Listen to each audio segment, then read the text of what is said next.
Hola, vamos a ver si podemos resumir el paradigma de objetos en 10 minutos sin correr y sin transpirar.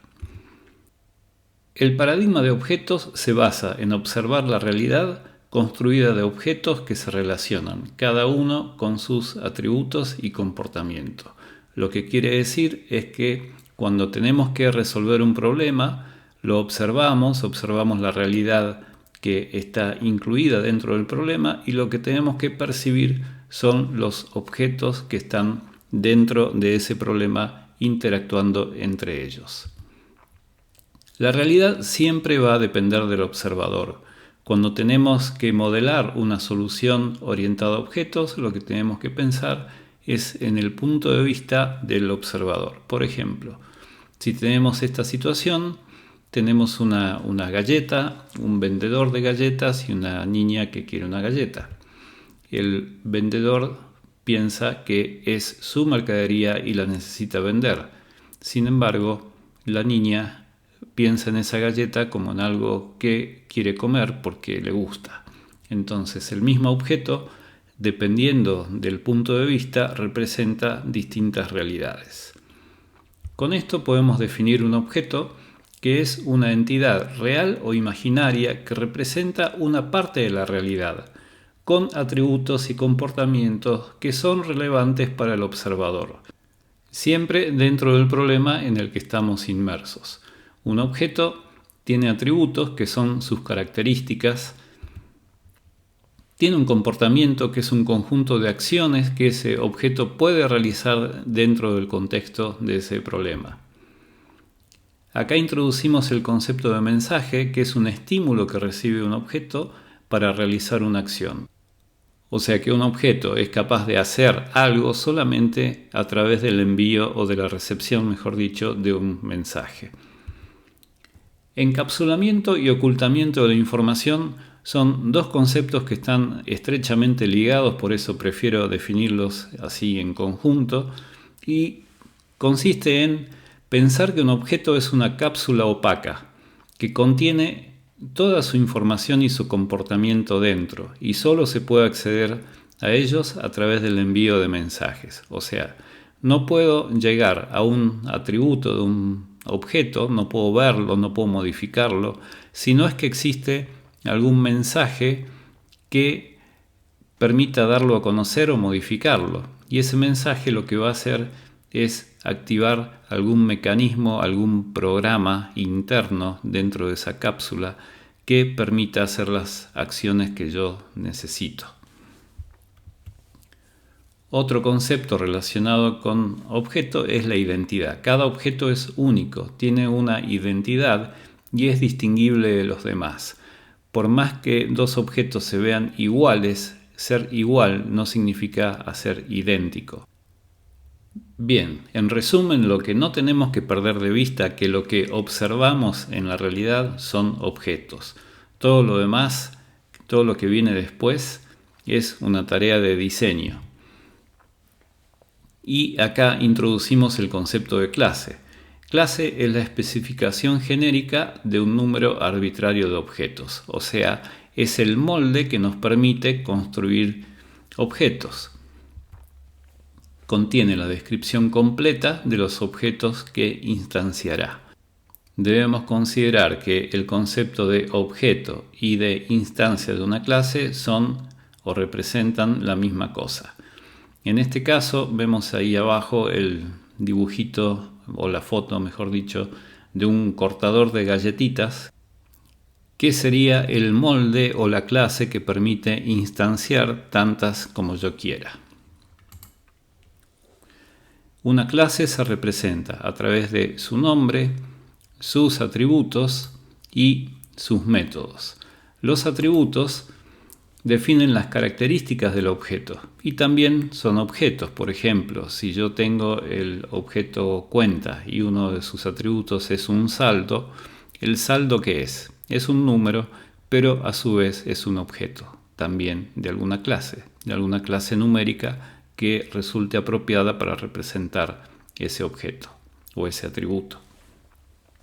Y los métodos son las acciones que va a ejecutar el objeto. Y aquí es donde hay que programar. Cada método es un mini programa, a veces no tan mini, que realiza alguna acción que ese objeto debe desempeñar dentro del problema. Otras definiciones son las siguientes. Si nosotros, y esto está basado en alguna clase anterior, en donde veíamos tarjetas de crédito que habíamos llamado tarjeta amarilla y tarjeta roja, en las que podíamos crear una superclase tarjeta de crédito que agrupaba los atributos y métodos comunes. O sea, como una tarea de diseño aparecía una nueva clase que es derivada de tarjeta amarilla y tarjeta roja. Tenemos entonces los conceptos de superclase y subclase que representan una jerarquía de abstracción de una clase respecto de la otra.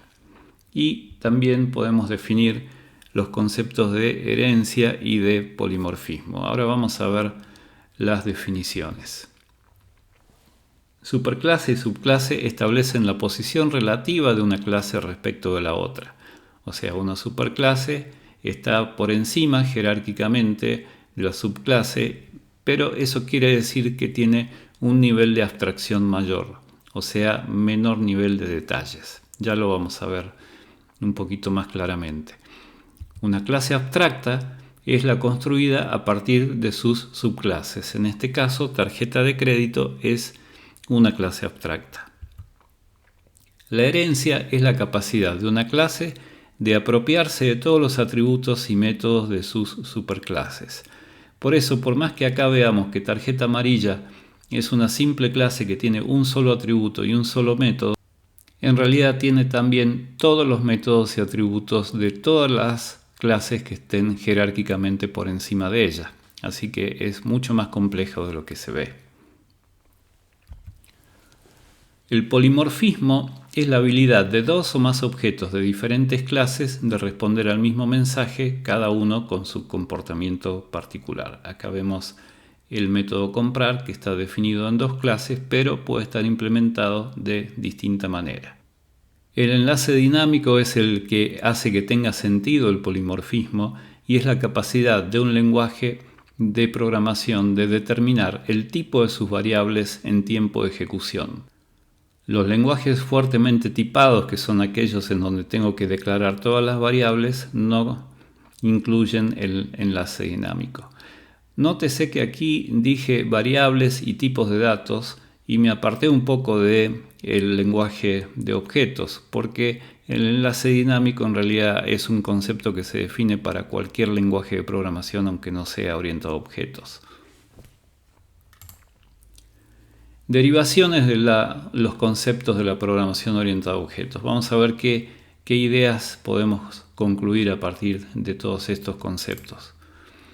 Una clase abstracta surge de un proceso de diseño y no generará objetos útiles para el problema. O sea, yo lo que observo en el problema son determinados objetos, determino que esos objetos pueden ser instanciados por ciertas clases que diseño, y a partir de ahí, y por una cuestión de conveniencia, comienzo a armar una jerarquía de clases en donde creo clases abstractas.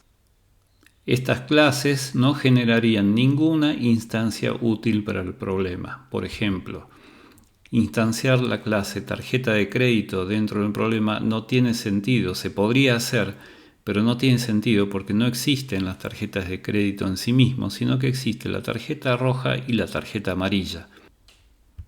Otra derivación de estos conceptos es que el polimorfismo solo tiene sentido si existe también el enlace dinámico. Por eso todos los lenguajes orientados a objetos lo incluyen.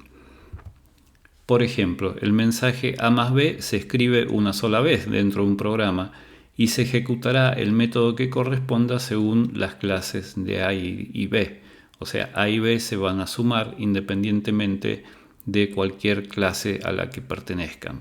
Esto quiere decir que yo no tengo que preguntar si A es de la clase tal, entonces ejecutar el método sumar de esa clase, sino que al tomar A una clase En momento de ejecución, simplemente escribo una sola vez el mensaje A más B y se ejecutará el método que corresponda según la clase a la que pertenezca A. Y otra cosa que no tenemos que perder de vista es que absolutamente todo está hecho de objetos y mensajes.